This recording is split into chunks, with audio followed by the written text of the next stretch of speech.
Ukrainian commanders say it's been the most intense Russian assault of the war. Moscow put an estimated 6,000 to 8,000 troops into the battle for Avdiivka, along with large formations of tanks and armour. They also bombarded the city with artillery, rockets and airstrikes. But why, particularly when the attacks seem to have failed to make any meaningful headway? Well, Avdiivka is strategically important. It's on the front line and within artillery range of the city of Donetsk, which Russia seized in 2014. By pushing Ukrainian forces out, Moscow could claim a symbolic victory and push the front line away from Donetsk. And just like the Ukrainians did in Bakhmut with Russian forces, by attacking Avdiivka, Moscow hoped it could divert Ukrainian forces away from other battles further south in Zaporizhia. And for Defence Minister Sergei Shoigu, it will be a symbolic gift to his boss in the Kremlin. At the start around October 9th, Russian forces made headway.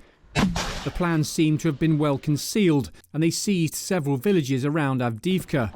Russian mill bloggers reported that they'd advanced 10 kilometres. Ukraine's been building fortifications around Avdiivka for nearly a decade, and it's proven costly for the Russians to break through. Despite all the lessons of this war, Russian armour advanced in large columns, allowing the Ukrainians to attack them with anti-tank guided missiles and drones. Some armour simply drove into Ukrainian minefields, seemingly oblivious. The huge slag heap at Avdiivka's coke plant, the largest facility of its kind in Europe, became one of the battlegrounds. Ukrainian commanders claim Russian losses have been huge: 300 pieces of military equipment destroyed and 3,000 soldiers dead in 6 days of fighting. Those figures, of course, can't be verified, and Kyiv hasn't, as usual, commented on Ukraine's own losses.